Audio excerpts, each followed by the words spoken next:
All right, welcome back, everybody. Episode 41 of the Young Old Heads podcast. Shout out Dirk Nowitzki. I'm one of your hosts, Tommy, aka TV Sports Cards, and I'm here with my good friend and co-host Max, aka Cards Max, aka Cards Max Series One.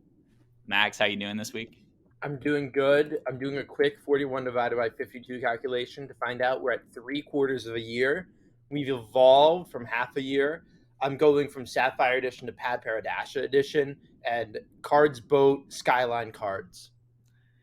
And this is a very special week because we're having a guest on this week who is very famous in the young old heads collecting world as a great content creator. He's a friend of the program, done a lot of collab content with your boys over the last year plus. So Nick Stack and Sell, welcome to the program. How you doing, Nick? Very good. Thank you so much for having me today. This has been a long time coming. I've been waiting to come on this pod. I was hoping that I was going to get invited a little sooner, but I'm happy to be here now. Um, Tommy and I's relationship goes back to Culture Collision last February, or was Yeah, that February? Yeah. yeah. So we go back a year now. Um, I've got to know a lot of the guys at the Ludex headquarters. Max and I have been talking online, and then what was our first show we met at? It was the National. The National. The I National. We were in the same hotel, and I'm like, oh, that's Tommy's boy, and I'm like, oh, I walked up and it's like, oh, how you doing? You're Mr. Stack and Sell, right? It's an honor to shake your hand. And then we bumped into each other in Dallas, and then most recently at Burbank. I am very honored to be your thumbnail boy for the next few YouTube videos you're producing. One more. You're the thumbnail picture of one more. That was honestly my fault of not taking more thumbnails throughout the week. And then we're about to leave, and Steve's like, "Hey, we've got no thumbnail pictures for this week. Like, we need to create them all right now within the next 5 minutes." And then shout out Max for being able to create some great poses. And yes, gotta always attract the viewers. Scrolling through YouTube. Oh, that looks cool. I mean, in the most heterosexual way possible, we're all very attractive men, so it's easy to get those clicks. Oh, 100. Well, Max is very emotive with his face, as we know if you watch this podcast on YouTube.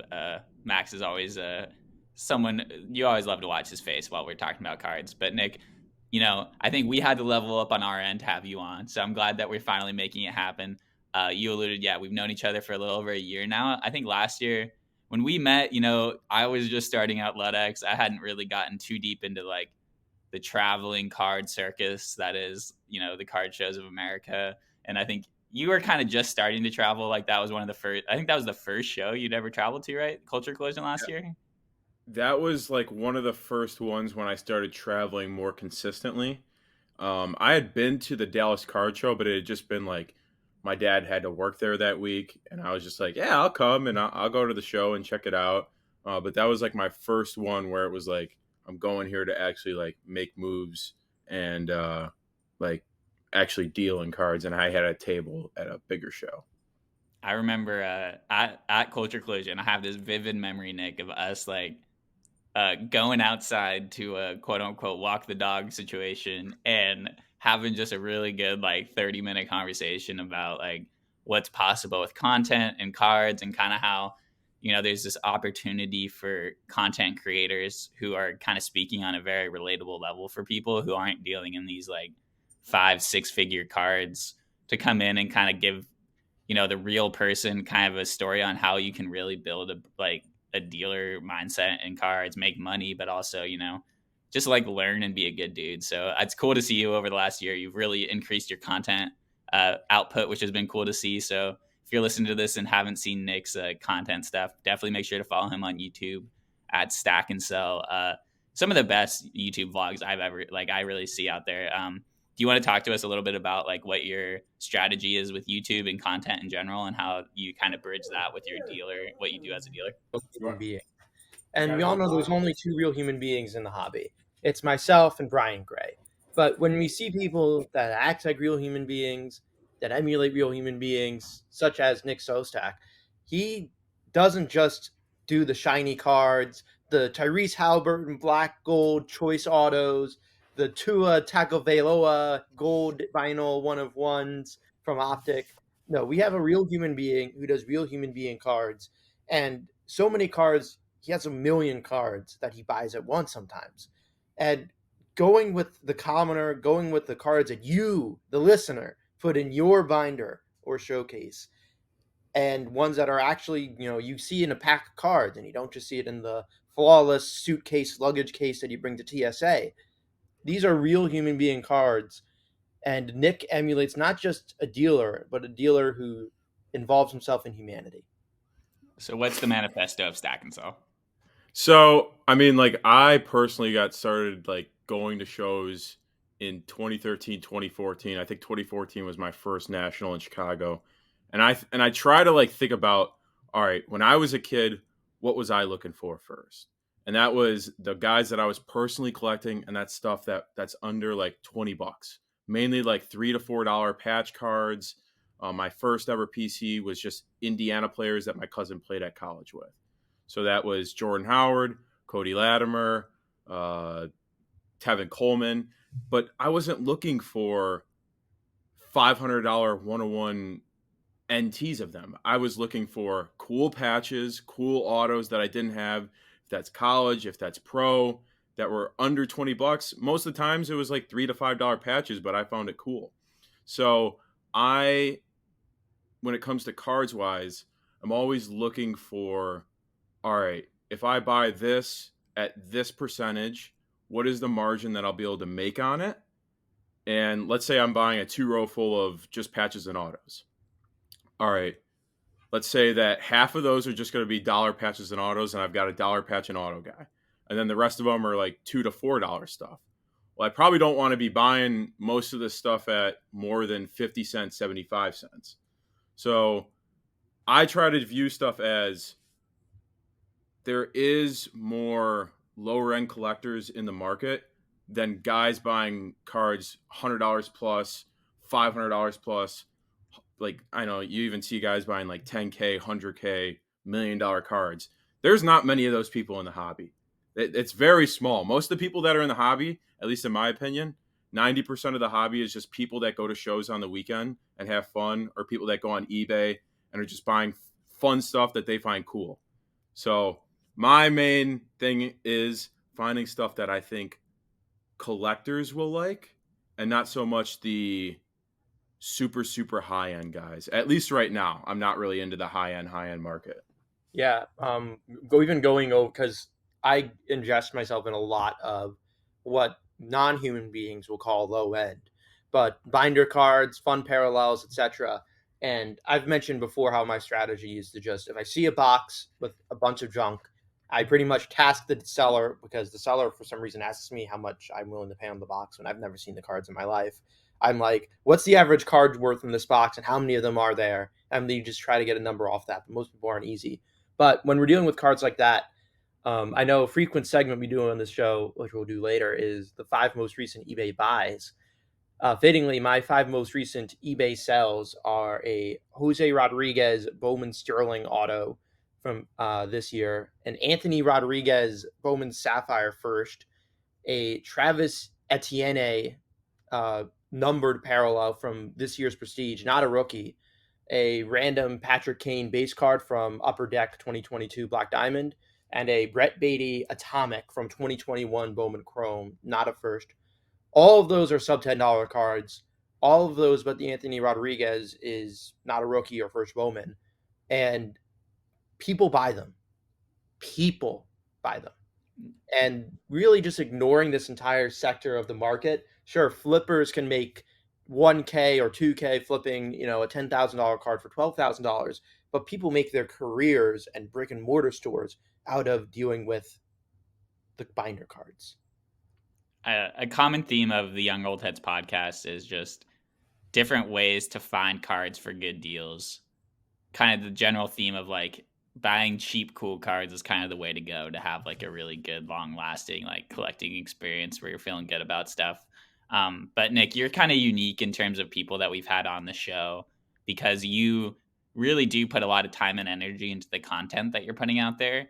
And so I guess my question for you and kind of in relation to like that general theme of like ways to buy and sell cards in an efficient way, like how do you use your content to help your dealer game that you're playing? Like, is how much conscious thought are you putting into like, I want people to know that I'm buying these cards both because I want to buy cards from the people watching potentially and sell potentially to those people. So how do you balance that? Like I'm both a buyer and seller to the people that watch my content.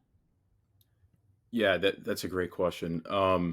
So if we're saying like how much money overall, I've spent so much money on buying different equipment, if that's cameras, different mics, paying cameramen to come out, paying people to just watch the table.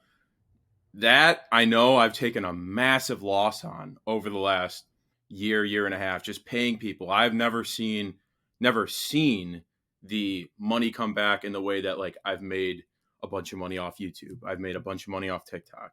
But I view it as when I'm producing content, I'm getting more eyeballs on myself.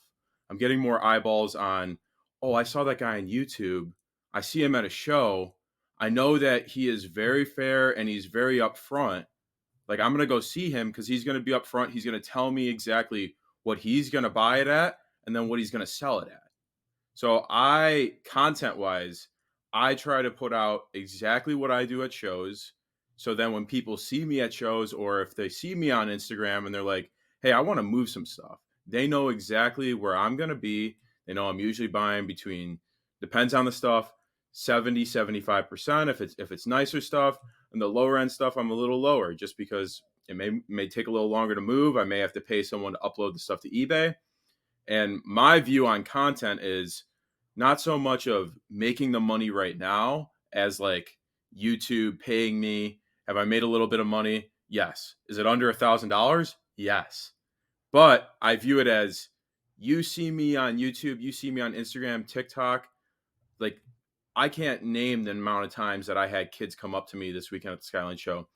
Oh, I saw you on TikTok. Like, I know you. You're on my For You page. And that's like great for me to hear I'm the kid. because exactly. Hey, I mean, most of them were like 12, but there was also people that kind of look like I'm the kids that were kid. 22.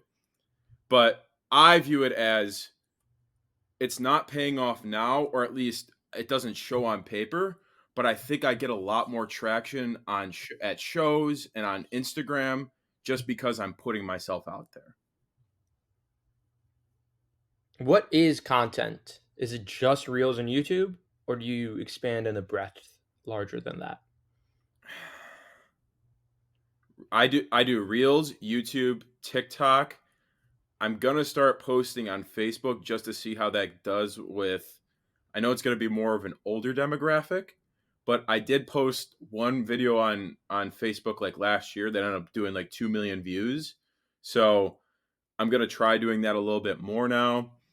I know you guys are always pushing me to get on Twitter. I really do need to get on Twitter. It's like I just have so many ideas that come in my brain all day, and I mean Max probably understands this. I deal with myself all day, and I just call my friends really, and I just thought about this. Like, really, is Derek Carr gonna go here? Like, I just need to share some of these things, and Twitter would be perfect for that. Yeah, that's Max. Max and I talked a lot about like why Twitter is our favorite collecting platform, just because it's really the discourse is there more so than on Instagram. Because on Instagram, you have comments, but there's not really threads. It's not very easily shareable to like share an opinion, and then have like multiple people like hop on that, share their like kind of nuanced take on an idea.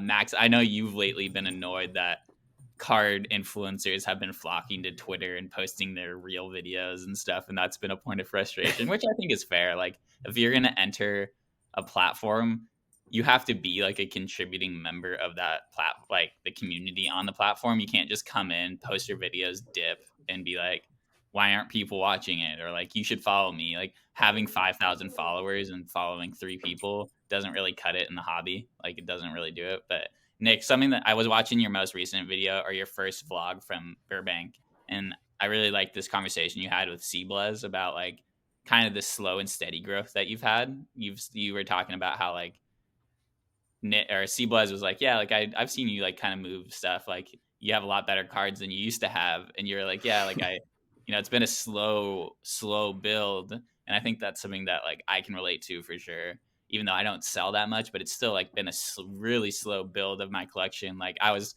thinking about how we did that video last year where you were over at my apartment and we were going through all my collection and stuff. And I was like, I watched some of that and I'm like, literally every card that I showed you, probably I wouldn't show you now because it's not even in like my top part of my collection anymore or whatever. It's like I've built so much since then that video would be totally different if we did it again. But do you want to talk about like, how you've been able to slow build up? Like did you have any like big milestone moments where like flipped a big card, you were able to like do a big jump in your value of cards that you're hanging on to? Any like anecdotes or anything?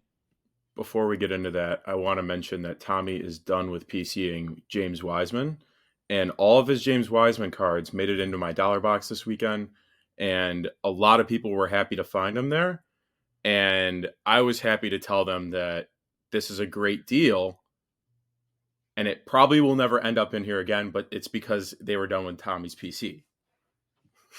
Yeah, I walked by Go Nick's ahead. table. Sorry, real quick. Obviously Wiseman got traded. I have a lot of Wiseman cards, but I brought a few Not a to sports analysis podcast. not a sports analysis podcast, but Nick has blessed me in my collection throughout the last year with like buying big bulk lots, hooking me up with like random PC stuff. So I walked by Nick's table. I had a stack of like Weissman parallels, and I was like, Nick, I am donating these to your bins as repayment for some of the hooking me up in the past. So I'm glad to hear that people got those. But sorry for the anecdote. No, I had to throw that out there. But one thing that really comes to mind. So back in 2016, National was in Chicago. I had bought a Connor McDavid UD Black RPA out of 5. Triple patch, beautiful patches. Like even if you look at the out of 10s, That one's out most of of 5. them aren't. Yeah, mine was out of 5. But if you look at the out of 10s, most of them are like 1 color, 2 color patches. This was 3, 4 color patch. All the triples were either 3 or 4 color patches. So this was a beautiful card. I bought it back at the National in 2016 for $950. And I had just been holding on to this card. And I finally got it graded the National before, in the 2021 National or 2020 National. And then I started bringing around shopping it more in 2021.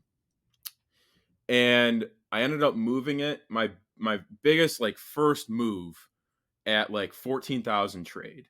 And it was just crazy. Like after I did the deal, like I was so sad that I let go of this card that I just watched just go up over time.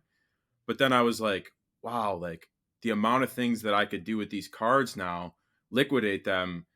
Did I end up getting 13,000 in cash? No, but I liquidated it down and I realized like, wow, like trading is so important in this hobby if you want to keep working your way up, because if you're not trading, there's usually not a buyer at most shows that has $15,000-$20,000 in their pocket, but there is most of the time if there's a higher end dealer that is willing to trade some stuff that he may be in lower for a grail card that he never thought would come up that he's seeing at a show. So that was my first like big move, and seeing like, wow, like I could do this. Like before that, I was kind of just living at home, struggling to flip like little cards on eBay. And then I was like, damn, like this could actually be something for me. When did you make the transition to cards full time? We're in 2023, right? No, 2022. 2021, the month of July. And what spurred that? To be honest with you, I was flipping swimming pools full time that whole entire summer, and I was cooking. I was selling on Amazon, and I was driving from Targets to Walmarts to American Sale, which is here in Illinois, from Illinois to Indiana, Michigan, Wisconsin, Iowa. I was just doing that grind, and the season ended. I'm like, do I really want to go back to flipping PlayStations and Xboxes again, or do I want to just go like fully into cards? And a bunch of my buddies, even like my parents, were like, "Just go back to the PlayStations. You're making so much money." And I was just like, I really love cards, and I wanted to make some sort of content, because growing up I wanted to be a teacher, but school wasn't my thing. So I was like, maybe I can make content and kind of like help people out in cards, because I've been in it for a while, but I haven't really shared much about like my progression in cards. So that's when I was like, I'm going to do cards full time, but at the same time I'm going to drop little content of like what I'm doing in cards and how I'm progressing in cards as well. So what was the first Stack and Sell YouTube video then? My first Stack and Sell YouTube video was literally an introduction of what I was looking to do, who I am. I was so nervous. I had, like, to be 100% frank with you, I was so unconfident in myself. I was so, I'm trying to think of the word. I didn't view myself as like a authority, like someone that kinda? I would look up to. Yeah. I viewed myself as like a wimp, and I was just like a poser. Now, like the last year, I've been like who I want to be, and like I'm doing what I like. I really don't care like what anybody thinks.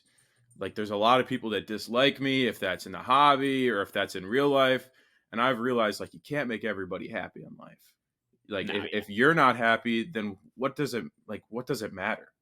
especially if you're putting out content that like thousands of people are watching a week, like it's impossible to have 100% like approval rating. That's just not gonna happen.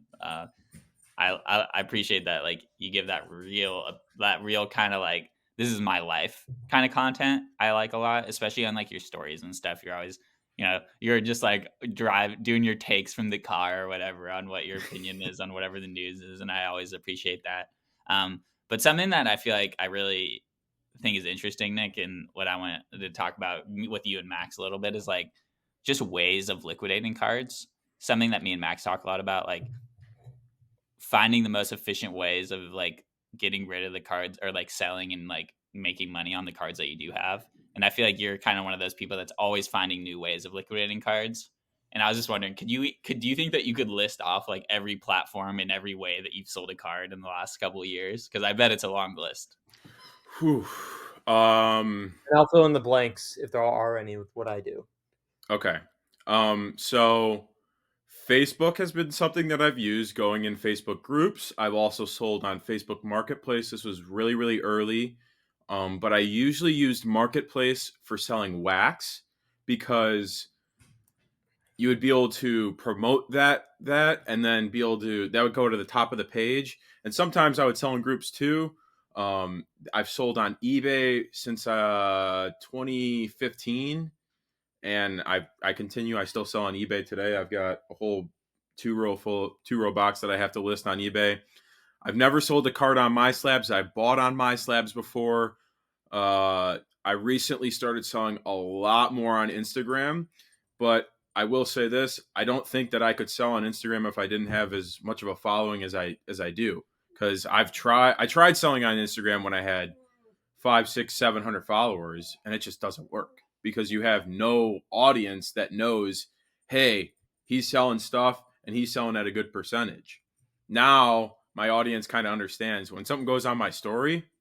Like I'm always going to tell you, hey, this is what it goes for, and then this is what I got to get out of it. And I'm trying to think of anything else. Shows. My number one thing now at shows, and Max, you could chime in on this, is finding repackers, people that do the repack products, that'll be like, here's the comps, this is what we pay. It is so slept on, just going to those people right when you get to a show, just to go get cash to go walk around with, because sometimes they are looking for something super specific, and if you have that super specific thing, they will pay pretty close to what you're going to net on eBay. Max and I were having a little back and forth last week, Nick, about Burbank having like a liquidation center at the show, Max was kind of hating on it because he was like, actually, the dealers kind of were the ones who ended up, taking an L. Yeah, But I'll say some methods um, that I do myself is I use Twitter. Obviously, I enjoy selling on Twitter. I enjoy the community, and for the most part, again, part of it is like what Nick was saying about building a following and engaging in people. But when that's present and you're not just speaking to a wall, granted, it's earned by talking and earning and discoursing with people. But even some of the veteran high IQ giga sellers, people know that they're getting a good deal. They do a sale every week or every day of the week at a certain time, and people just tune into their profile, and people are lining up ready to claim, especially when it's on collector level cards and not just the 20K Tyrese Halliburton's. Shout out Logan's League because he was the first person that came to mind that does this sort of daily at the same time format. You claim for 2 weeks and then he invoices you after 2 weeks. That's kind of cool. Interesting that you were saying that you don't buy, excuse me, that you only buy off my slabs and that you don't sell. I have the unorthodox way of trying to list my eBay cards that are, let's say, $50 to $1,000 or so. List them at about 10% higher than the most recent auction if I'm lowest available bin, buy it now. And I'll list them for a buy it now. Sometimes people will message me on eBay saying they want to do a certain price, and sometimes I'll either just take it or I'll try to get them to go uh, sometimes off platform, wink, wink, nod, nod. But because I try to make sure all of my cards are listed everywhere at all times, I go to My Slabs, which has a demographic of buyers that want to consciously buy below comps. I list my slabs at whatever my eBay net is, which is obviously going to be, for the most part, below sales. No offers enabled on either platform, and I want to say I had 50 or 60 sales on my slabs, which is a lot better than zero. And those are sales that would not have converted without my slabs or wouldn't have converted as fast. And then the last thing I use is blowout forms. I don't use it too often, but if I have a lot of inventory, I just make a thread and I bump it every once in a while. Quick way to have blowout. your own little storefront on a message board. Are you? I mean, blowout is crazy, Matt. Nick, have you ever gone on blowout and like done anything on there? I honestly used it in 2016. I bought 2 cards off of there and then just completely stopped using it once I got a card Instagram. Wink, wink. I had a card Instagram when I was like in high school and then deleted it right when I got to college. But I've used it. It seems like it's a bunch of boomers and it's just the old farts on there, but I may be completely wrong. There may be some young fellas, but it seems like all the boomers honestly had to blow out for them and the youngins stay on the social media. Hey, That boomers buy cards. Yeah, boomers have cash. What did Jordan say? Republicans buy shoes too. Exactly, exactly. But no, that's cool, Nick. Like, I feel like you really, I feel like me and you've had this conversation of like, you are involved in every aspect of the hobby. Like you're in the YouTube world, you're selling on Instagram, you're selling on eBay, you're going to shows all over the place. Max has just started traveling to shows, and obviously, like, I'm lucky where I get the opportunity to travel for shows for work. I'm not going as a dealer, obviously. I'm kind of just going as a consumer and like someone who's just going as like for work. So I don't really see the grind side of things, like the cost cutting on the road, like trying to save money on food and like where you're staying and stuff. So like, what is some of the lessons you've learned while traveling for the last year? Like, because I know that you think about the investment. You're investing your time and energy not just because you're gonna make like money on the inventory and on like your actual revenue, but also in terms of like relationship building and finding like new networks that you can integrate yourself in. Is that all part of the thought process when traveling around? So when I first got started in the hobby, I was so focused on, or not started, but when I first started doing it full time, I was so focused on just the money. I was so focused on like, I went to the show. This is how much I spent on gas. This is how much I spent on my table. This is how much, whatever, all my expenses. I would just worry about all that. And that's fine to do. Like, worry about, like, you definitely got to know your expenses. You got to know what you're going to spend going into a show. So then you're like, okay, I sell this amount. and then I'm good. But the last like yearish, year and a half, I've started focusing so much more on just like I don't care if I'm broke right now. I really think that like if I play the long game, and yes, I'm not living the lavish life of buying the 20, $50,000 cards right now, then maybe that not maybe I know that it'll pay off because if I'm just in the hobby and I stay competitive and people keep seeing my face, like I said again, for content, and the same thing when you're at shows.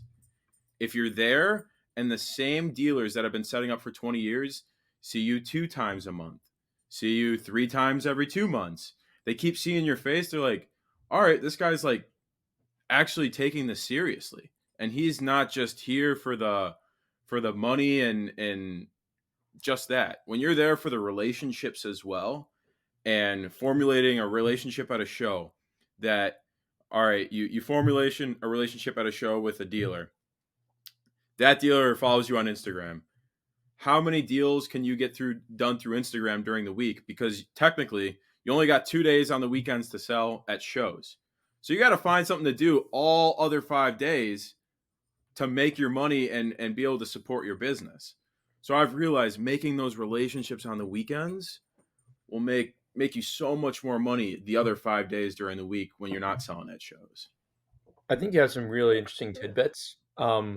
So when you're because when I'm setting up at shows, I don't view it really for selling almost at all. I view it for buying entirely. What proportion of your buys are you walking the show floor versus what comes to your table? Really just depends on the show. The local shows, it's nearly all people just coming up to me. The bigger shows, I feel like it's mainly me just like at the National. I'm probably not going to get a table again just because I've tried. I've reached out to a couple people, and it's like, yeah, you could have one showcase, and yeah, it's going to cost you $1,500, and I'm like, is that worth my money? I don't know.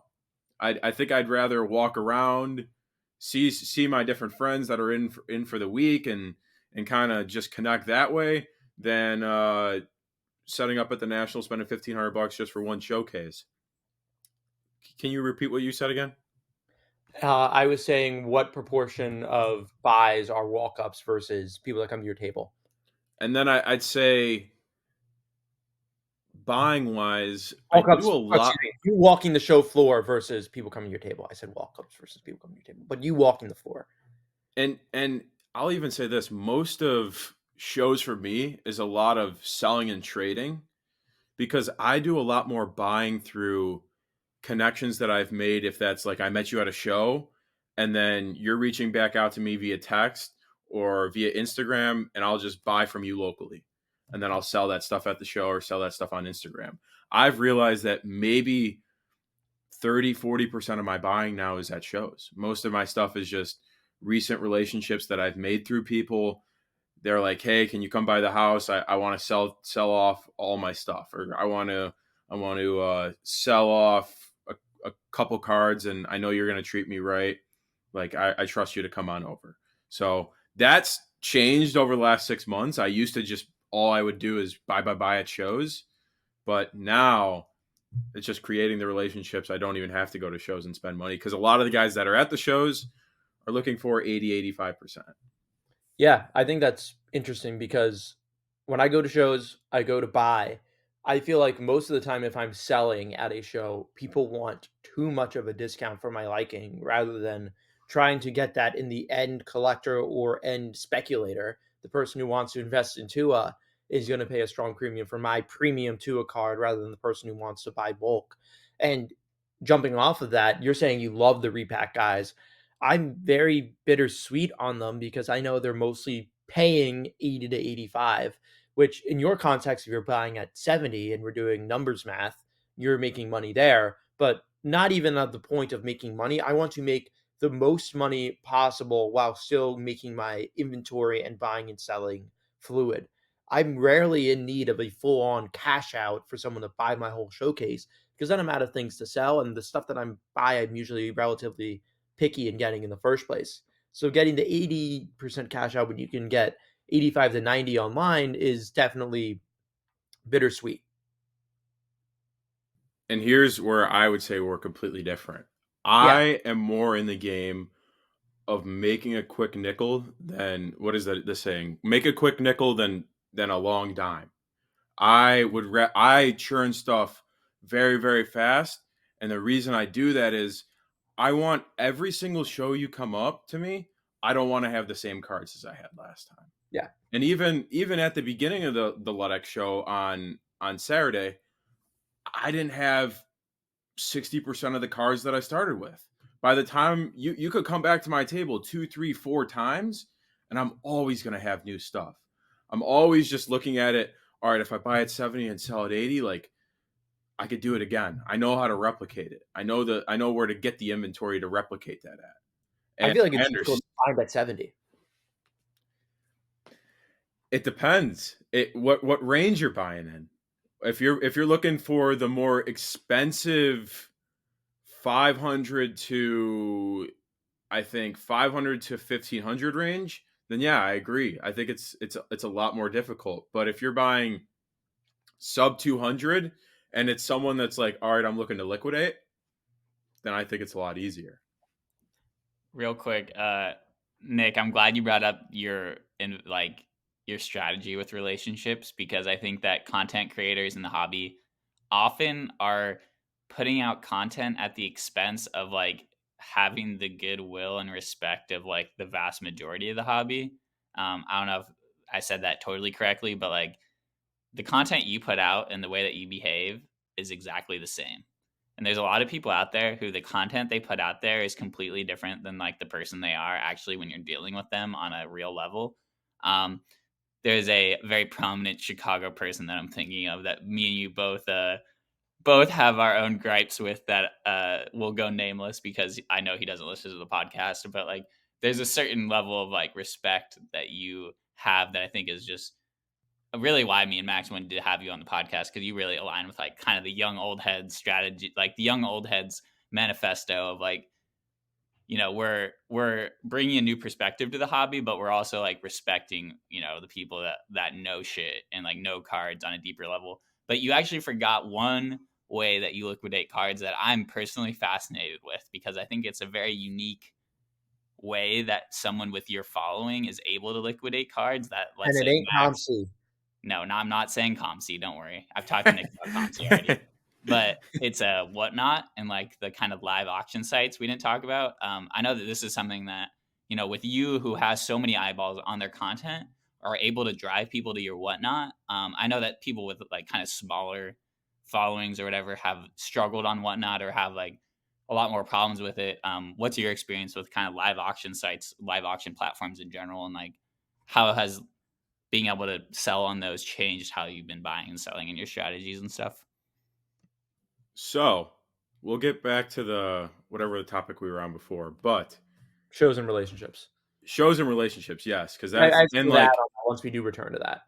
Yeah, but I was selling on Whatnot from October until December, last year in 2022, and I went on. My dad took me on a cruise at the end of December for Christmas.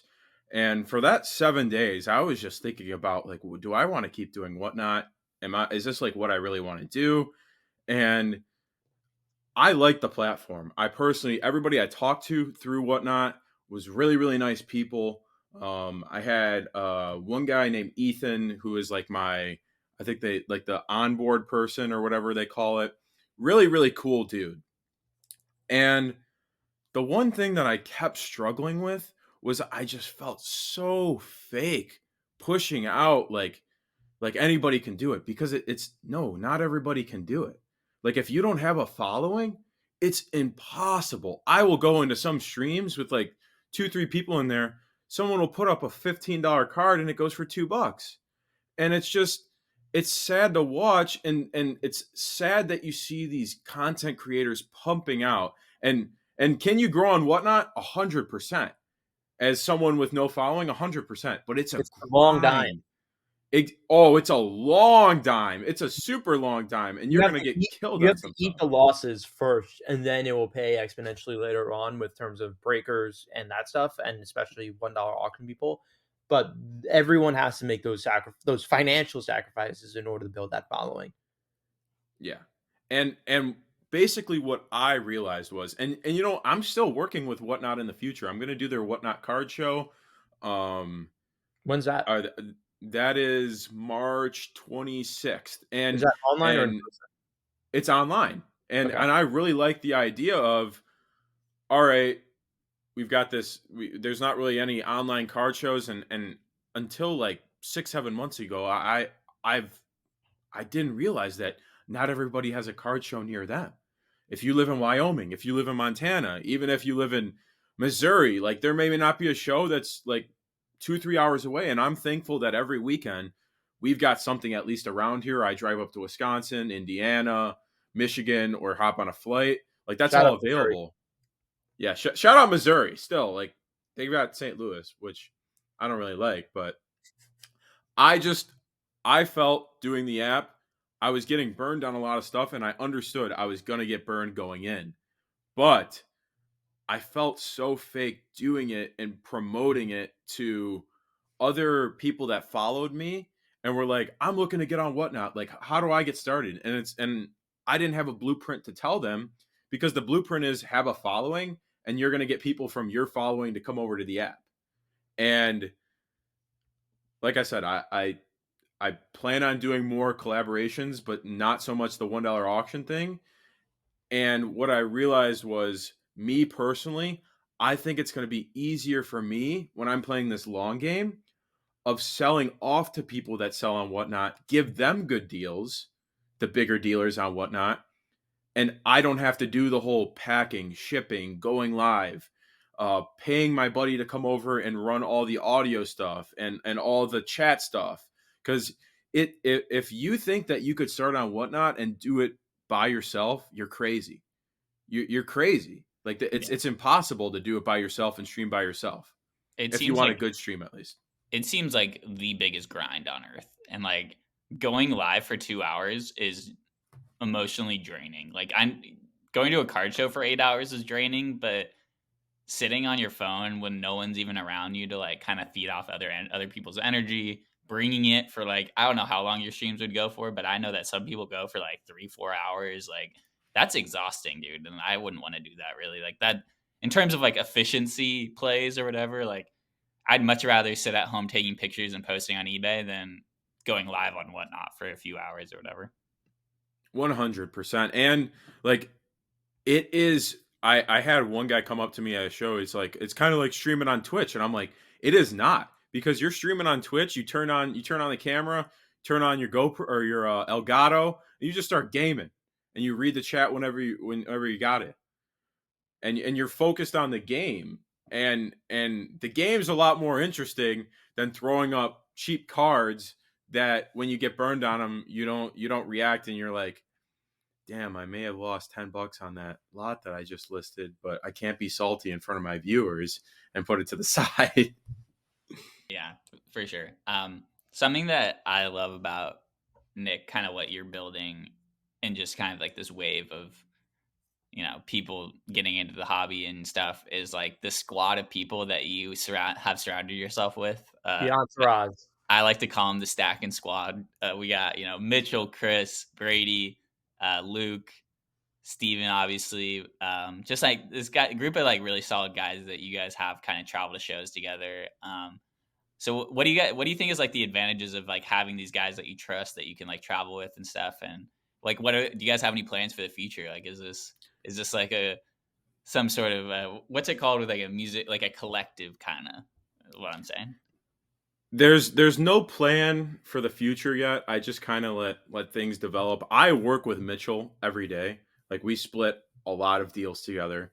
We're probably going to open up an LLC together that I'm still working on, because we both have our positives and we both have our negatives in the way that he's really good with grading. So whenever we buy lots, he looks at all the grading stuff.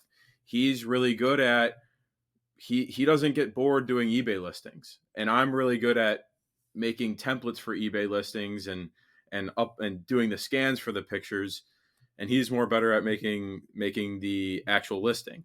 So there's no actual plan, but I will say if you plan to be in cards long term, at least this is my thing, doing it alone is like, do not ever do that. That is one of the worst ideas. Like, you don't understand how excited I get when I go before going to Dallas, just knowing the camaraderie. What is the word? Camaraderie? I can't Camaraderie even put it up.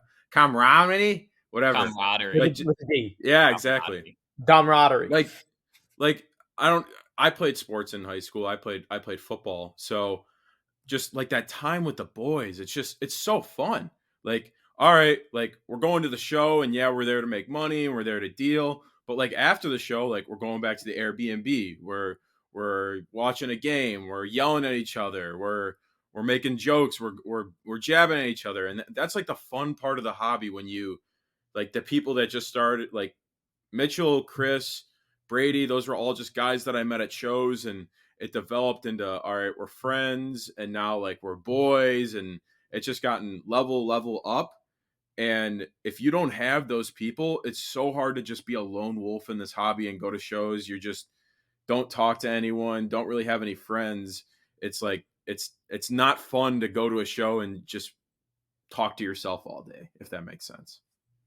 Yeah, I will say that like you guys are also not a clique or anything. Like it's not like I've ever gone over to your table and not just been like welcomed. And like if you ever see Nick and his boys and you want to talk shit about some sports thing going on, go over to their table. They'll very quickly start bantering with you about whatever is going on, and it's a fun place to hang out. Like I feel like people always end up just like hanging out by your guys' table at like the Chicago Spectacular and stuff, just because that's just you guys are a fun time, and like you're not like the other like kind of grumpy dealers who want you to just get out of there as fast as possible. And like obviously everyone's like conscious of deals being made and not to like you never want to I always think about this, Nick, like when I'm going over to hang out with you guys, like, oh, I'm not going to stand in front of your table if you're dealing with someone. And if you're dealing with someone, like I'm just going to move on. I'll come back when you guys are chilling. I think that's a big part of like shows that people don't talk about a ton is like it's hard to meet up with people.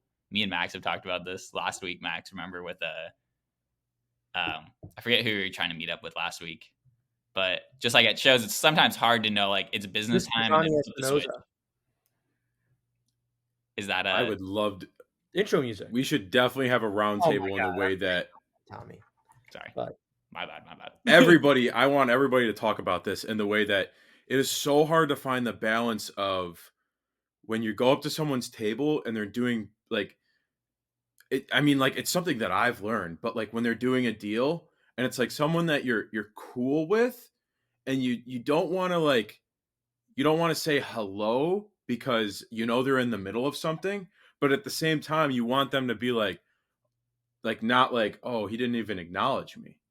And I think it's a weird balance of like when nothing's going on at my table, I do not enjoy anything more than just like BS talking with people and just like throwing out my random takes, hearing your random takes, and just hearing that stuff. Cause that's just like being back in high school, being in a college dorm of just hearing like everybody's stupid takes and everybody's stupid reasoning. And no one cares if you're wrong, and no one's gonna just like absolutely like annihilate your life. Everybody's just like cool with listening to it.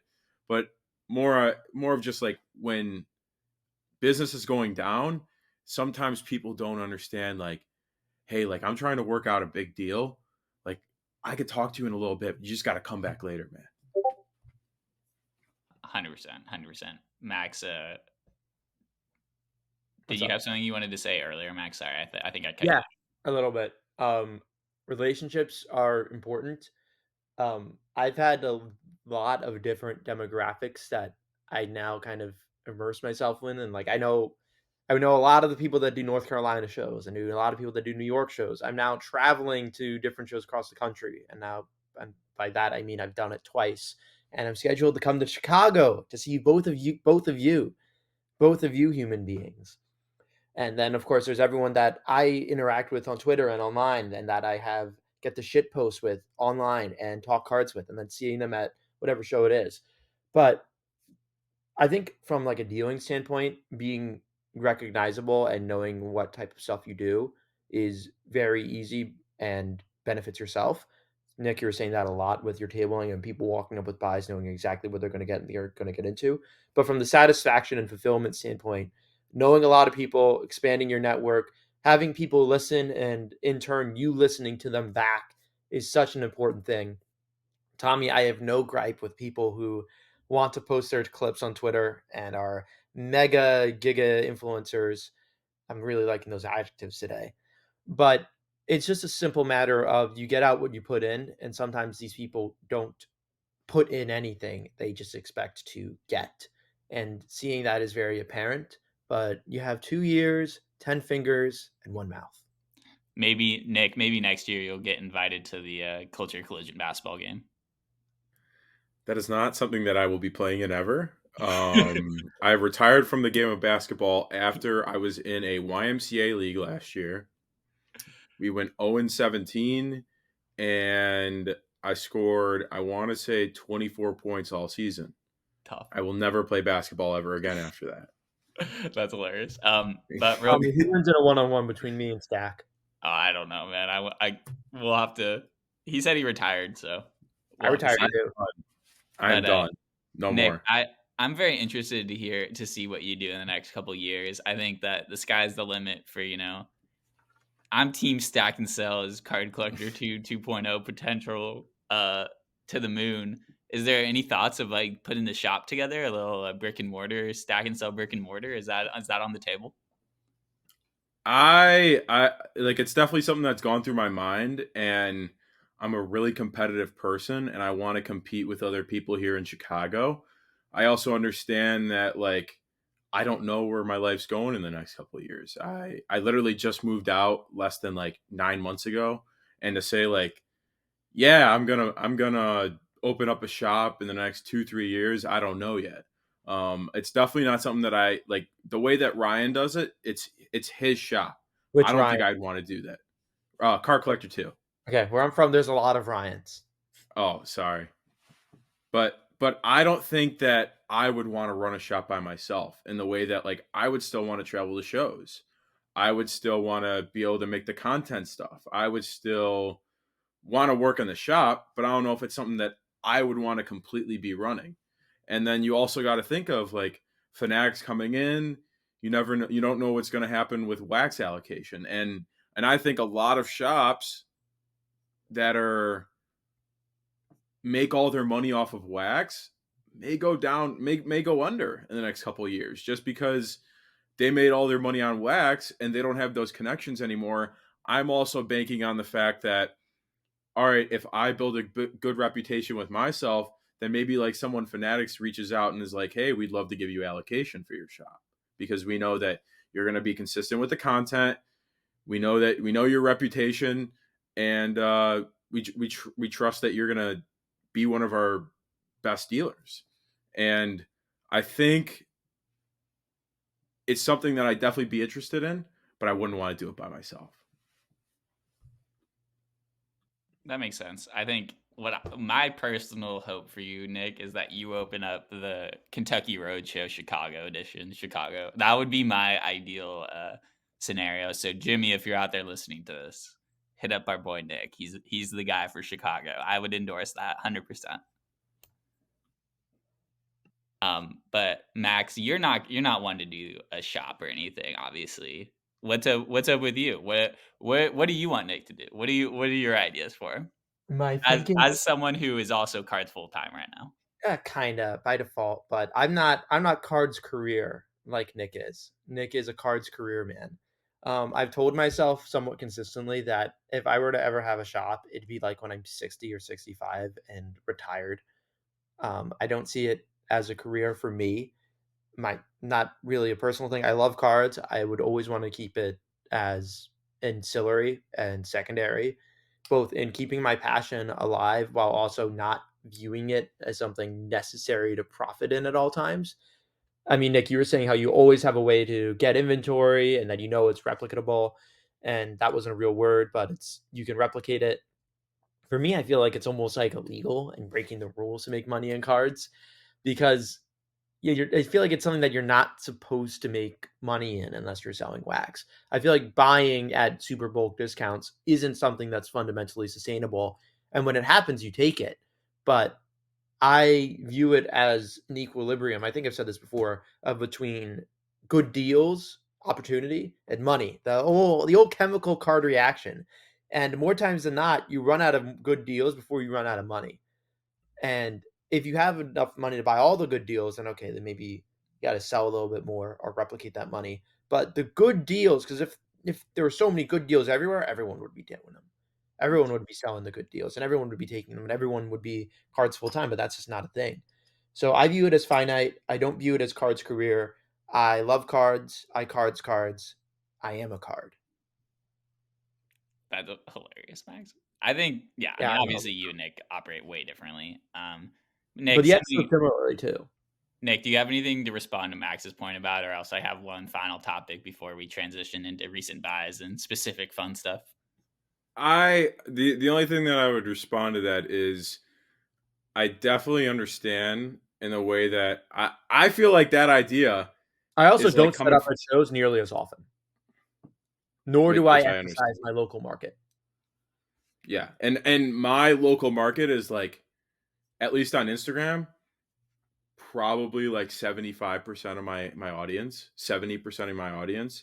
It's just people that I've met through shows or seen my stuff online or seen my stuff that I'm in Chicago, and they know that, hey, this is the guy that's like the Chicago dealer basically.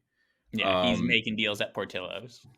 Exactly. I'm making deals at Portillo's. I need to honestly make like one at Lou Malnati's. Shout out my former employee, and some more pizza places, honestly. But I think that idea, you let me know. I want to hear a response on this.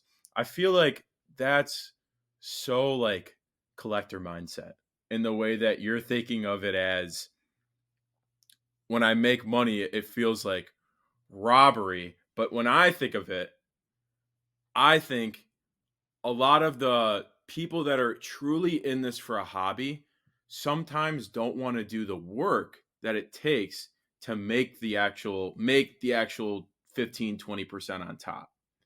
I think that most of those guys are like, I have one guy that I buy off of once a month, and all he does is rip with his son. And he doesn't want to do the hassle of selling on eBay. He doesn't want to do the hassle of going to the shows.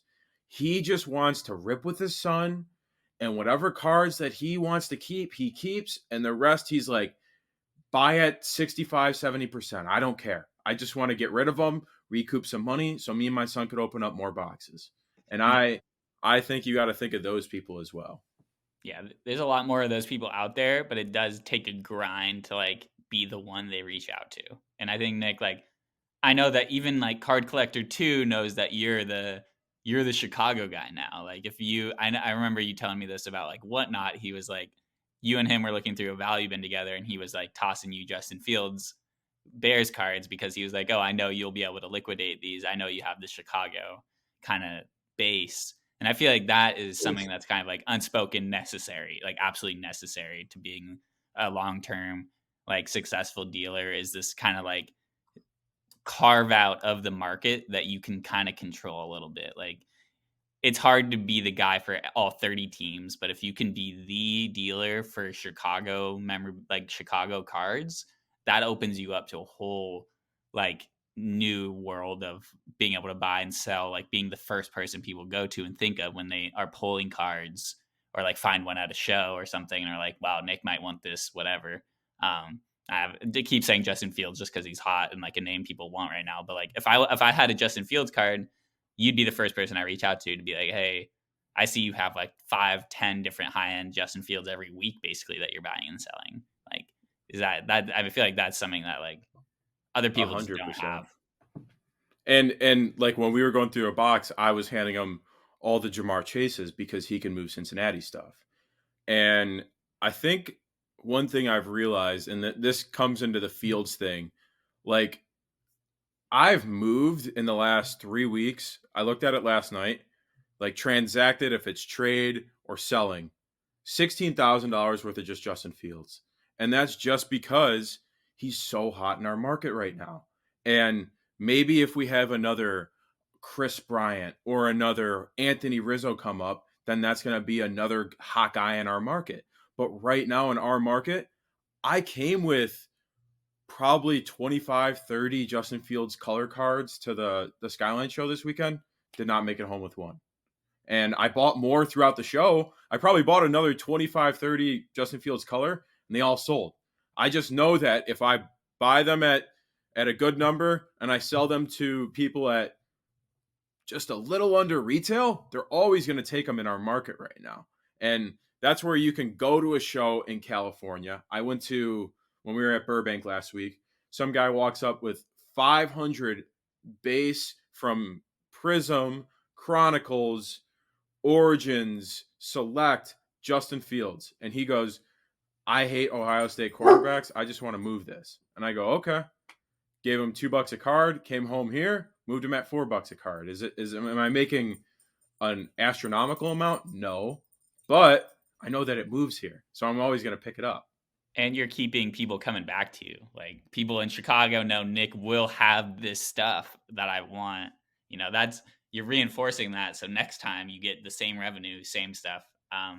Real quick though, I'm going to change the topic before we kind of close out, but something that me and Max talk a lot about is like, where you learn about cards. So there's a lot of people that we talk to on Twitter and Instagram a lot who are people that kind of we go to for information on cards. Like Max has been trying to learn more about like vintage T206. You know, there's heads that you're reaching out to, Max, about that stuff and like learning those variations.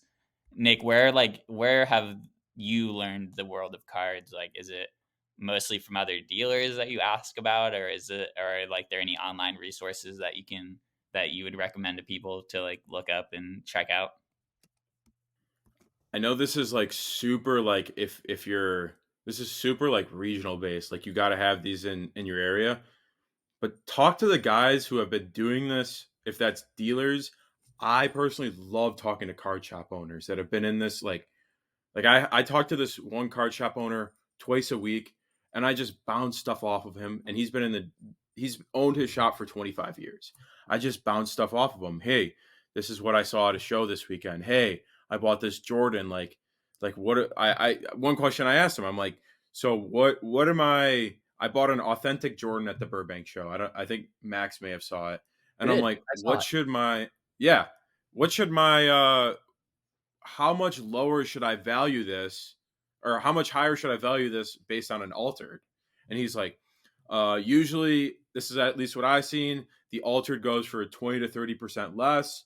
But I looked at yours, and yours has amazing eye appeal. So I would price it even a little bit higher than most of the other authentic ones. So I just try to don't talk as much when you're talking to these people that are in the hobby. More just open your ears and have what they have to say, and you gain so much more. The people that are most quiet at shows most of the times, this is at least what I'm seeing, are usually the smartest. The ones that aren't just running their mouth the whole time telling you, oh, I made this move, oh, I made that move, oh, I did this.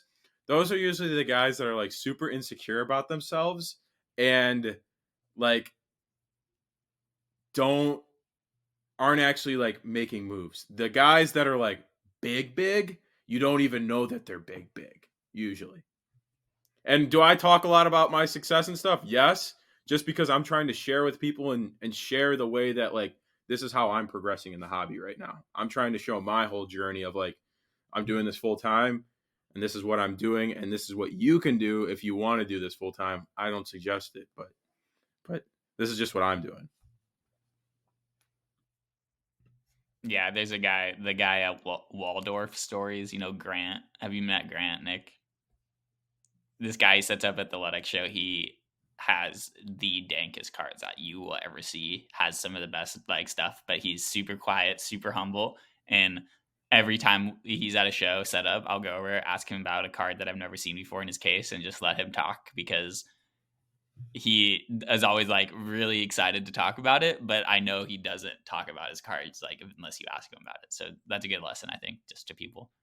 But we're transitioning into the part that usually runs for another little bit here, but is what we like to call recent buys, either on eBay or, you know, you can talk about anything. But basically talk about a few specific deals or cards that you've bought recently and kind of the stories behind it. I'll let Max go first because I don't really have too many, I don't think, this week. I have one anecdote that I'll talk about, but Max, you go first, then we'll go over to Nick. I'm a bit cards ashamed because I think I've had 0 eBay buys since last week's episode. But one buy that I bought somewhat recently, I didn't talk about, was at the Burbank Card Show. I bought a Mickey Mantle game used bat relic for like $100. I'm like 90% sure that I'm keeping it in my collection for a little bit. As I'm going to more and more shows, I'm usually pretty hesitant in buying expenses for myself in general because we've talked about this before, but expenses, they're not being resold. You're keeping them for a bit, and that's a buy for yourself. Flips, okay, well, if I can make money on it, then sure, I'll go spend however many hundreds of dollars it is on it. But I bought it, I think there was a PSA 8 sale at $150. Mine was a PSA 7. So, and it's a rare and cool enough card to where it's like, okay, if I get bored of it, I can sell it if I want to. But game used Mickey Mantle bat, it is from 2002 Upper Deck, and it is going next to my Mickey Mantle in-person auto that came back from PSA. That's a classic early 2000s, just had way better relics than modern day relics. So like absolute poo poo compared to the early ones. Those ones were so sick. There's a stamped New York Yankees like NYY insignia on the bat, and it's upside down, which is really funny. I don't know if that was like put on aftermarket by Upper Deck, but if it was, it's upside down. That's pretty cool. Nick, sweet. What did you? How was the show for you? How was the Ledex show on Saturday for you? What deal? What sort of big deals? I saw you making a big bulk deal. Yeah, so I'll say that I ended up coming home with it's right here. I came home with 2 rows full of slabs, and I've got one and a half 2 row or one and a half 2 rows left because I sold most of it off yesterday and traded it to another dealer the other day. But I wasn't really there to buy the bigger cards this weekend.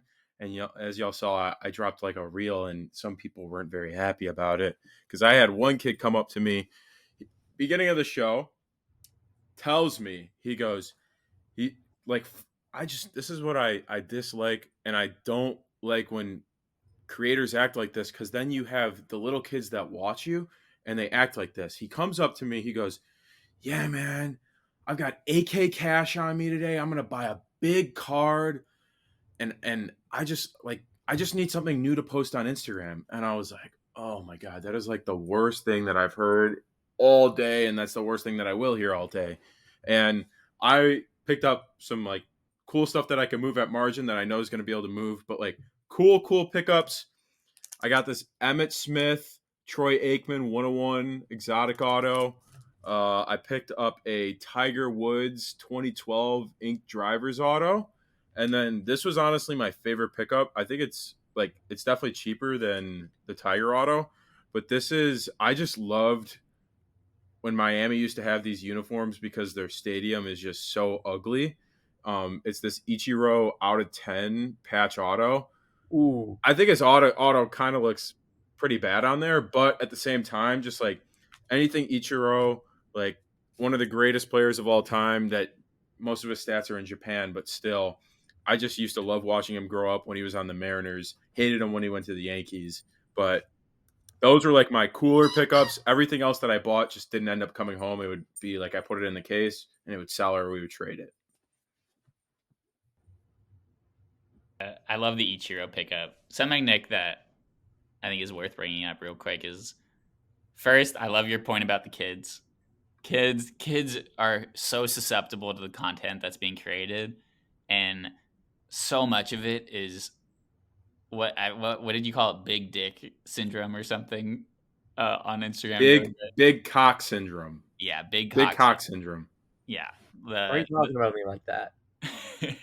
But to summarize the point that you made, basically, like, you make more money sometimes buying a bunch of smaller cards. Kids come into shows, think they have to buy one $8,000 card, and that's going to be what changes the game for them, makes them a bunch of money. But in reality, that's a way riskier play, way more likely to lose a bunch of money than you would be if you bought multiple cards. So I think that I appreciate you looking out for the kids and, doing that. But also something that is kind of interesting about what you do with cards is that you really do operate fully equally between all major sports. Like I've seen you buy Tiger Woods autos. I've seen you buy, high end football, high end basketball, high end baseball, and you kind of know the game. Ball, as Max likes to say, ball for like pretty much all sports, which I think is helpful. Is that something that like, is there a sport that you've learned a lot more about because of cards, or like one that, I feel like you were a football player, I know, but like, I feel like baseball was kind of your first love, right? Yeah, baseball was 100% my first love. The one thing that I still don't really I'm trying to watch a little bit more is soccer, and that's honestly just Mitchell making me watch it when I come over to his house. But that stuff, it's you have like everything that I've learned of is when you buy something, you have to like if you're buying something that's like over $500, I try to think, okay, am I gonna have someone that I know that's gonna take this? So I had a guy basically trying to trade me for the Tiger auto yesterday, and he was offering me Kirill Kaprizov, who's this guy on. He's a young. It was a young gun on. He's on the Minnesota Wild, and I was like, I just have. I front up told him he was offering me pretty good trade, and I'm like, hey man, I don't have a big Minnesota audience that will take this. I know so many more people that will buy a Tiger Woods auto than the Kirill Kaprizov young gun. And yes, is there like if I'm buying hockey, I just bought a lot today that was Kane autos. I know that Patrick Kane's going to move in Chicago. So you can buy, you could trade into any single sport, and I'm learning a little bit about every single one a little bit more every day. But if there's not a end consumer, and maybe the end consumer is eBay Max, maybe it is, but if you're looking to move it quicker and give a guy a little bit of a discount, I try to think, all right, if I'm buying football, do I know a T-Law guy out there? Do I know a Joe Burrow guy out there? If that makes When sense. you're trading, do you think of it from a monetary standpoint or do you think of it from a liquidity standpoint? Because I feel like it's generally, especially in this day and age, pretty difficult to win and trade a $750 card for an $850 card and move up laterally like that. You have 2 minutes to respond to this question, Nick, because I unfortunately have to cut us off here because as much as I'm loving this, my bladder is not loving it. No, that's completely fine. I will go as fast as possible. I think of it as a liquidity standpoint, but what I think of most of the time is what did I buy the card for, and if it has a new comp, let's say I bought something for 600 and there's a new comp at 850, I want to trade out of that card at 850 then. Or if I bought one thing that I always do is I'll buy a card raw, and I'll if I get a PSA 10 on it, I'll think of, okay, what did I buy it for raw? And what's that PSA 10 going for? How much technical money am I going to make if I trade out of this now, get a little bit more value than whatever the PSA 10 goes for? Am I going to have an easier time moving those smaller cards that I'm getting in trade for that PSA 10 than I am just straight out selling the PSA 10? Yeah. My condolences for your bladder, Tommy. But I do think it's interesting because whether you're into that PSA 10, let's say you're into that $250 card, and you know that you can ideally, at the best scenario, you're selling it for $225 because that's how most off-platform deals work. You sell for 90% or you net approximately 90% from eBay. But let's just say you're getting $225 out of that. If you're trading that for another $250 card that has similar comps, what is the advantage for you trading out of that card into a new one in the first place rather than holding the new card? I'll supplement this with my thoughts once you cover yours. Okay, I'll go as quick because I do not want Tommy's bladder to explode. Yeah. Go ahead. It's being addressed off camera. Usually if I'm trading a $250 card for a $250 card, I was not able to move that $250 card that I have right now. And my mindset, at least, is I wasn't able to move that card. Let me have another opportunity on something that maybe I have a better chance at moving $250. You get what I'm saying? Like Yeah. if I've had something that hasn't been moving at that 250 range, even if I have to go down to that 225 range, but I know that I have a buyer for that card at the 225 range, I'd way rather take that card because I know that I'm going to be able to move that card a lot quicker than I've had a card that's been sitting for a week and a half. Yeah, that's pretty much how I view it. I try to view trades in two different scopes. One is if I'm selling a card online, someone likes my card and they want to trade for it and not at my cash price. I try to take in what they're getting at trade at 80%, and not from like a dealer ogre bad standpoint, but just from okay, well, my cash value is at 90%. And and a compelling reason for me to take your trade over trying to get 90% is okay, I'd have the value item at 80% for it to even make sense for me to do. Sure, there's fair trades, but if you are saying online you want my card, and I like my card, I know my card is easy to move ish, and someone is saying, hey, I want to trade for your card, well, I have to view the card less than cash. Otherwise, what's the purpose of me even trading? So I view that as one scenario of me trading, which is stuff that's usually online or someone at the very least has expressed interest in my cards. The other scenario that I think of is more at shows and trade nights. I'm going to be at Bleecker Trading in New York City tomorrow, on Tuesday, maybe today, depending on when Tommy turns this out. But when I am trading in person at shows or trade nights, I do exactly what you said, Nick. I think of it as cards that I am having a difficult time moving, either because the fundamentals of the card make it difficult to move, or because I'm just not built different enough to move it. But in those scenarios, like I have a Luka Doncic hollow BGS 95 right now. Last few comps are firm 750, 750. I know that there's no point in me trading out of that card at 750. It's an easy card to move. I just haven't done it yet. I've only owned it for about a week, but I know that I can get it won't be too hard for me to exit at 90% cash. For that to be traded out of at a trade night, I would need it a little bit higher than that 750. Otherwise, what's the purpose? But if it's a niche baseball prospect that I've held for a few months that doesn't have that big of a market base, and I have an interested buyer, then I need to capitalize on that interested buyer. And even if they can't pay or won't pay fully in cash, I need to factor that in and take advantage and capitalize on that while I have this buyer in front of me, knowing that it is a card I may have difficulty moving and may hold for a few more weeks. I had a great trade real quick that I'll close out the episode with last week. You have that thought while taking a piss? I did have this thought while I was taking a piss. I traded. I had Nick. I pulled the Julio Gatorade Bath SP out of update. So I've been hanging on to that rookie for a little bit. And on the day of Series 1 being released, I tweeted out saying, I'm down to trade this for a Julio Gold Cup parallel. So I'm trading the rookie for the Gold Cup for my collection to like kind of, whatever. I'd rather have a Gold Cup. The guy I would have given you 200 cash. I know you would have given me 200 cash, but I wanted to see what's out there. Some guy reaches out to me the same day. He said, I pulled on release day, I pulled the Julio Gold Cup Gold out of 2023. Are you down for cash in this card for your SP? And I was like, yeah, for sure. We ended up doing 110 cash plus his Julio Gold for my Julio short print. I was extremely hyped about it. I got cash out of the deal, which as someone who does a lot of trading, but not a lot of selling all the time, getting cash out of any deal is always a win for me. And he got a card, he's a rookie card collector. So he was excited. He wanted a Julio SP or like some sort of cool Julio rookie. Pretty easy deal. Guy's out in Iowa. Nice guy. Sports Card Benji on Instagram.